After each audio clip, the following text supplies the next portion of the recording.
इसलिए पढ़ाया जाएगा कि सर जनरल जो कॉन्सेप्ट हम लोग इस्तेमाल किए थे, मतलब जो मैनुअल जो प्रैक्टिस किए थे सिंपल इंटरेस्ट वाला कॉन्सेप्ट, वो ना स्टेप बाय स्टेप चलेगा, न्यू प्रिंसिपल बनेगा, फिर न्यू प्रिंसिपल बनेगा और फिर इंटरेस्ट जोड़ना पड़ेगा। उस सबको छोड़ने के लिए एक डायरेक्ट फॉर्मूला क्या बना कि सर हम लगाएंगे ए, मतलब अमाउंट निकालेंगे, और अमाउंट निकालने का डायरेक्ट फॉर्मूला है, इसको हमने देखा है कि रिजल्ट सेम ही आता है ना। तो अगर आप इसको इस्तेमाल करोगे तो आपका टाइम बचेगा। देखो यहाँ तक तो कोई बात हुआ ही नहीं, अब जो बात होगा ना वो स्पेशल बात होगा। और बात क्या होगा, देखो कहानी में जो बदलाव आएगा ना, कि कहानी में जो मेन जो बदलाव आता है और जो क्वेश्चन कंफ्यूज करता है वो है यहाँ से स्टार्ट। कंडीशन क्या है, पहले कंडीशन समझिएगा, आप उसके बाद इसको समझने की कोशिश करना, क्वेश्चन का प्रैक्टिस करना आराम से बनेगा। लेकिन पहले कॉन्सेप्ट समझो। देखो आपने किसी से कुछ इंटरेस्ट लिया, मतलब प्रिंसिपल लेके आया, मान लेते हैं सर कि वो आपने लिया 10,000। सर जो रेट ऑफ इंटरेस्ट था ना, वो रेट ऑफ इंटरेस्ट में वो थोड़ा गेम प्लान कर दिया। बोला कि अगर आप 2 साल के लिए मेरे से पैसा ले रहे हो तो आपको पहले साल के लिए 10% देना पड़ेगा इंटरेस्ट, और अगले साल के लिए मतलब सेकेंड ईयर के लिए आपको जो है रेट ऑफ इंटरेस्ट 15% करना पड़ेगा। और टाइम यहाँ सर 2 ईयर ही रहेगा, क्या रहेगा, 2 ईयर ही रहेगा। लेकिन देखो क्या गेम किया, वो क्वेश्चन में क्या गेम हो जाएगा, गेम हो जाएगा कि अलग अलग ईयर के लिए अलग अलग रेट ऑफ इंटरेस्ट। अब अलग अलग ईयर के लिए अलग अलग रेट ऑफ इंटरेस्ट है, तो उसके लिए क्या कॉन्सेप्ट है ये समझना जरूरी है। और इसके पीछे जो फार्मूला अप्रोच करते हैं वो फार्मूला आखिर क्या है, ये हम बात करते हैं। आप एक बात समझ के आए हो अच्छे से, वो क्या था कि सर हमारा न्यू प्रिंसिपल बनता था, मतलब अमाउंट जो बन रहा था इंटरेस्ट प्लस में प्रिंसिपल, वो अमाउंट कहलाया। उस अमाउंट को हम न्यू प्रिंसिपल बोल रहे थे, उस न्यू प्रिंसिपल पे हम फिर से इंटरेस्ट निकाले थे। तो ये कहानी उसी से ही लिंक है, आप बस समझने की कोशिश करना, देखना ध्यान से। बोला गया क्या कि when the interest is compounded annually but rate of interest are different for different year, अलग अलग साल के लिए अलग अलग रेट ऑफ इंटरेस्ट है। तो इसके लिए जो सिंपल और बेसिक सा जो फार्मूला है, वो फार्मूला ये बताया गया है कि सर हम लोग जो अमाउंट निकालेंगे आफ्टर 2 ईयर वो हो जाएगा सर पी इंटू 1 प्लस। बोला गया सर क्या यहाँ पर कि अगर हम पहले साल अगर 10% रखे हैं, पहले साल अगर 10% रखे हैं, और दूसरे साल देखो ध्यान से, आप बोलो सर यहाँ पर अब क्या डाले, एन की जगह पर क्या डाले, तो भाई मेरे एन की जगह पर 1 डालो। कितना डालो, 1। क्यों सर, क्योंकि आपको यहाँ पर 2 साल को ना 1+1 तोड़ना पड़ेगा, 1+1 करके तोड़ना पड़ेगा।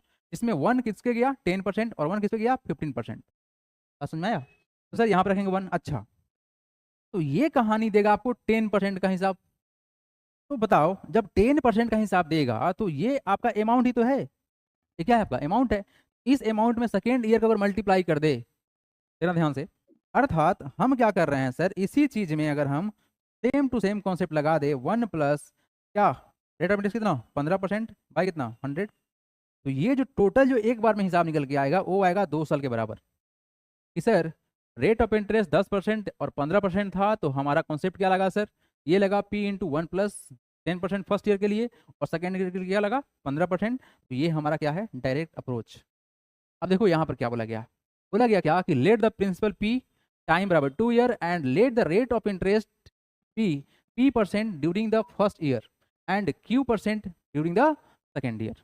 मतलब पहले साल P% लगा, दूसरे साल Q% लगा। तो इसका जो सिंपल सा फार्मूला जो निकल के आएगा, अमाउंट आफ्टर 2 ईयर, ये होगा P देखो ध्यान से 1+P क्या है sir, for the first year interest जो पहले साल लगेगा, और रेट ऑफ इंटरेस्ट, और सेकेंड के लिए क्या Q। तो ये फार्मूला आपको एकदम वेरी वेरी इंपॉर्टेंट करके लिख लेना है। अब देखो ध्यान से, अगर सर यहाँ पर Q% के अलावा अगर R% होता, S% होता, T% होता, जो भी होता, मतलब 3 साल के लिए, तो तीनों साल के लिए अलग अलग रेट ऑफ इंटरेस्ट लगता, तो क्या करेंगे सेम टू सेम एक बार और मल्टीप्लाई करेंगे। देखना ध्यान से, पी तो एक ही बार मल्टीप्लाई होगा, पी जो है एक ही बार मल्टीप्लाई होगा। ध्यान से रखना, ये मत करना गलती कि आप पी यहाँ लेके जाना, अगर ऐसा करोगे तो 100% गलती पाओगे। क्यों सर ऐसा हो रहा है, क्योंकि बालक तुमको याद होना चाहिए कि अमाउंट तो इतना ही था ना, आपने तो अमाउंट निकाल दिया, उस अमाउंट के अगले साल हम क्या लगा रहे हैं, इंटरेस्ट लगा रहे हैं। तो अमाउंट पर इंटरेस्ट निकाल रहे हो, ना कि प्रिंसिपल पर निकाल रहे हो। नहीं समझ में आ रहा है क्या आपको, ये हिसाब क्या देगा, अमाउंट भूल जाओ इसको, आप इसको भूल जाओ, इसको भूल जाओ, ये क्या देगा भाई, अमाउंट देगा। अगर 1 साल का है तो 1 साल का ही देगा। लेकिन जब आप अगले साल का बात करोगे तो इतने अमाउंट पे आपने फिर इंटरेस्ट निकाल लिया, तो ठीक तो है, ठीक तो है, एक बार सोच के देखो। और मैथमेटिक्स ऐसे भी सोचने वाला चीज़ है। कितना रटोगे भाई, कितना रटोगे, चलो बढ़ते हैं आगे। देखो अगला कॉन्सेप्ट क्या है सर, कि हमारे कहानी में सर रेट ऑफ इंटरेस्ट 3 साल के लिए R1, R2 और R3 है। क्या बोलेगा? Different rate interest for different years. तो 3 साल का बात करेंगे सर, तो पहले साल के लिए R1%, दूसरे के लिए R2%, तीसरे के लिए R3% for the first, second and third year respectively. अगर कॉन्सेप्ट ऐसा है तो डायरेक्ट फॉर्मूला क्या लगेगा सर? वो लगेगा P इंटू 1+R1/100, 1+R2/100 और इंटू 1+R3/100। मतलब रेट ऑफ इंटरेस्ट को हर बार चेंज करते जाएंगे, एक हमारा सिंपल सा फार्मूला बन जाएगा। क्या ये बात समझ में आया? यानी कितना भी बार रेट ऑफ इंटरेस्ट चेंज करे तो कोई फर्क नहीं पड़ेगा। अब इसके बाद जो डिस्कस करने वाले हैं भाई, वो बहुत जानदार है। ये इतना जानदार है कि आपको समझ के रहेगा कि कंपाउंड इंटरेस्ट वाकई में इतना सिंपल है। अगर आप डायरेक्ट फार्मूला को इस्तेमाल करो तो कंपाउंड इंटरेस्ट कोई बड़ा तोप नहीं है। ये फार्मूला अप्रोच कैसे करना है ये इंपॉर्टेंट है। देखो ध्यान से, ये जो कॉन्सेप्ट हम लोग डिस्कस करने वाले हैं ये बहुत इंटरेस्टिंग है, और ये वाला मैक्सिमम टाइम्स कंफ्यूज करता है, तो थोड़ा ध्यान सुनने की कोशिश कीजिएगा। हालांकि कंपाउंड इंटरेस्ट बहुत कंफ्यूज ही करता है। कन्फ्यूजन का रीजन यही है कि भाई समझ में नहीं आया ठीक से। समझने की कोशिश कीजिए, आराम से बनेगा। तो कहानी ये है कि सर अभी जो आपने बताया कि सर रेट ऑफ इंटरेस्ट हर साल चेंज हो रहा था। अब जो कहानी है, ये कहानी ये है कि सर रेट ऑफ इंटरेस्ट ठीक है सेम हो गया, अब टाइम हमारा फ्रैक्शन में आ गया। टाइम फ्रैक्शन का मतलब ये होता है कि जैसे मान लो आपने इंटरेस्ट लिया 1 साल 2 महीना के लिए, हुआ ना कि जैसे हम लिए थे 2 साल के लिए, बट हुआ क्या कि मेरे पास पैसा आ गया, तो अब चलते हैं उसको वापस करते हैं। तो हुआ क्या कि 1 साल 2 महीने के बाद मेरे पास पैसा आ गया, वापस करेंगे। जैसे 3 साल 6 महीना। तो कहानी कुछ ऐसा है कि आपका जो टाइम है वो फ्रैक्शन होने वाला है। जैसे आपने देखा है अभी थोड़ी देर पहले कि सर 6 मंथ को हम लिख सकते हैं 1/2 ईयर्स। ये बात तो बिल्कुल सही है सर, बात तो बिल्कुल सही है। अगर इसको कन्वर्ट करना चाहते हैं तो 1/2 को आप मल्टीप्लाई कर लो 12 से, क्योंकि सर ईयर में कितना मंथ्स? 12 मंथ्स। ये कटेगा कितना आएगा? 6 मंथ आएगा। ट्यूशन के साथ मेरे बेटे के सिर्फ 26 मार्क्स आए थे, बट ट्यूशन हटाने के बाद उसके मार्क्स 64 हो गए। कितना आएगा? 6 मंथ आएगा। तो कहानी कुछ ऐसा है कि अब बात किया गया कि when the interest is compounded annually but time is in fraction. अब आपके का टाइम कैसा है? फ्रैक्शन में है, यानी कंप्लीट 1 साल का बात नहीं चलेगा, 2 साल का बात नहीं चलेगा, ये कुछ महीने लेके चलेगा। और इस तरह क्वेश्चन में कॉम्प्लिकेट करने के लिए कुछ दिन में दे देगा। जैसे 145 डे है तो इसको कन्वर्ट करो, तो कन्वर्ट कर सकते हैं ना, 1 साल में 365 दिन होता है, तो भाई लगा दो दिमाग, सिंपल एज दैट। तो कहानी में है कि सर हमारा प्रिंसिपल P है, रेट ऑफ इंटरेस्ट R है, टाइम हमारा N ईयर है, लेकिन ये कंप्लीट नहीं रहेगा, यहाँ पर टाइम को हम रखेंगे फ्रैक्शन में और अमाउंट A के बराबर है। तो बोला गया क्या कि when interest compound annually but time is in the fraction. तो क्या कहानी बनेगा? कहानी ये बनेगा सर कि टाइम हमारा देखा जाए तो ये है क्या? तो ये कहानी है कि सर कंप्लीट 3 महीने 3 ईयर तो लगा, ये मंथ नहीं ईयर है कि सर पूरा कंप्लीट 3 साल तो लगा, लेकिन साथ में क्या लगा? ये लगा 1/5 ईयर भी। जिस तरह से 1/2 ईयर था उस तरह से 1/5 ईयर है। बात समझ में आ रहा है? यानी आपको 3 साल के साथ साथ 1/5 ईयर का हिसाब देना है। तो आइए इसको समझते हैं।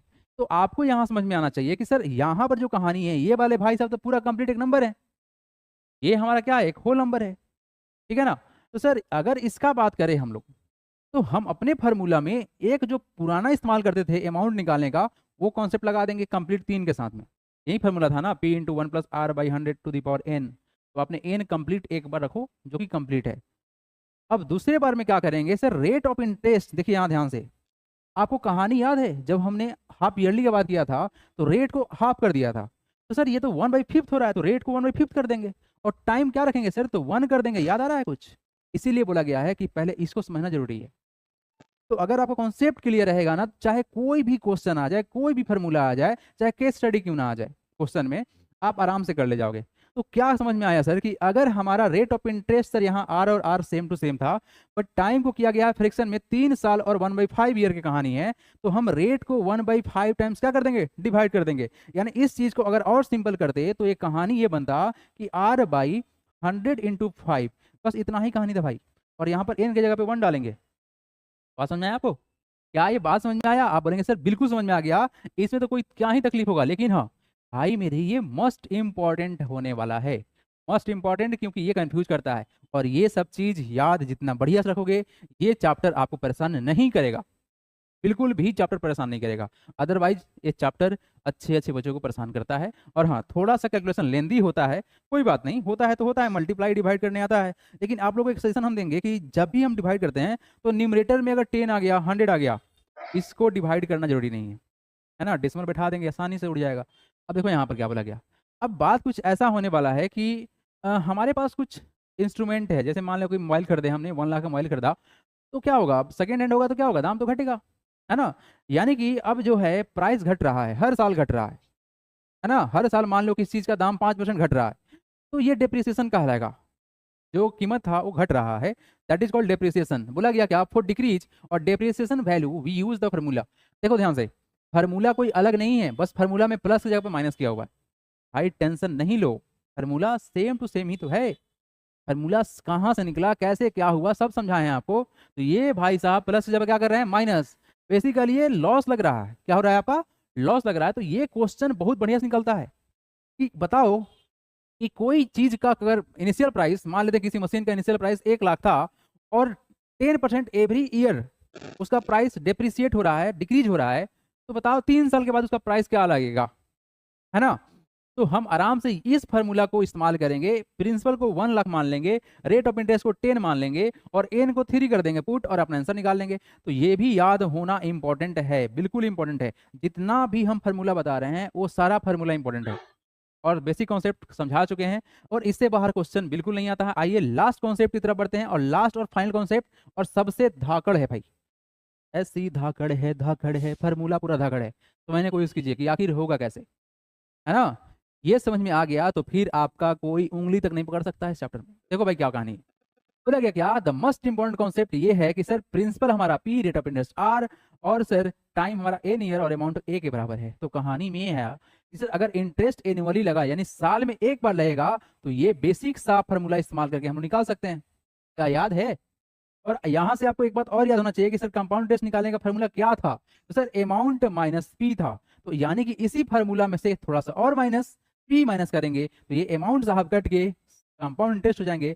तो भाई ऐसे ऐसे चीजों को प्रैक्टिस किया करो बढ़िया ढंग से दबा के, है ना, तभी जाके चैप्टर आसान बनेगा, नहीं तो रुलाएगा। फार्मूला याद तो आसान, नहीं याद तो बेसिक कंसेप्ट से बनाओगे, थोड़ा सा लेंदी बनेगा बट बनेगा जरूर, लेकिन फार्मूला याद रहेगा तो जल्दी होगा। ठीक है ना। देखो यहाँ देखो, लेकिन कहानी में सर आएगा कि इंटरेस्ट कंपाउंडेड हाफ ईयरली अगर है, तो सर हाफ ईयरली है तो रेट को आधा करेंगे और टाइम को डबल करेंगे। हाँ, याद आ रहा है कि सर एक साल में जब बात किए थे तो जैसे आपका 10% था और टाइम 2 साल था, है ना। टाइम कितना था, सॉरी 1 साल ही था, 2 साल नहीं है, हाफ ईयरली हम लोग किए थे, 1 साल ही था। तो इस 1 ईयर को हाफ ईयर में कन्वर्ट किए थे, तो 2 पार्ट में बना था, 1/2 और 1/2, टाइम तो यही बना था। तो बेसिकली जब इसको हम आधा कर देंगे, क्या करेंगे, इसको आधा करेंगे तो 5% हो गया ना। सर यहाँ टाइम जब होगा हमारा कितना होगा, 1 और 1 के बराबर होगा। ये बात बताए थे आपको, थोड़ा सा रिकैप करके देखेंगे। आइए, where interest compounded quarterly, quarterly मतलब 1/4 होता है, कितना होता है, 1/4 होता है। तो सर रेट ऑफ इंटरेस्ट को 4 से डिवाइड करेंगे और टाइम को 4 टाइम्स कर देंगे। बात समझ में आया, टाइम क्या कर देंगे, 4 टाइम्स कर देंगे। सेम फार्मूला, रेट को 4 टाइम्स डिवाइड करेंगे। ऐसा क्यों होता है, एक बात बताओ, एक बात बता भाई, तू मेरे से रुपया लिया, 1 लाख रुपया लिया, लाओ पैसा लाओ, मजाक कर रहे हैं, बोरिंग कहानी है ना। अब एक बात बताओ, आप मेरे से 1 लाख रुपया लिया, है ना। तो आपने 1 लाख रुपया लिया, और मान ले भाई कि तू 3 महीने बाद हमको वापस करने आएगा, तो एक बात बताओ, क्या हम पूरे साल का इंटरेस्ट लेंगे तेरे से, अरे नहीं भाई, तुम जितना दिन लिया उतना ही दिन का पैसा देगा ना। तो कहानी ऐसा ही है ये बोला सर क्वार्टरली है, क्या है हमारा, क्वार्टरली है। मतलब क्वार्टरली मतलब 3 महीने के बाद अमाउंट, नया प्रिंसिपल, बस समझ में आ रहा है। तो ये कहानी है, इसीलिए टाइम कितना, साल में टाइम कितना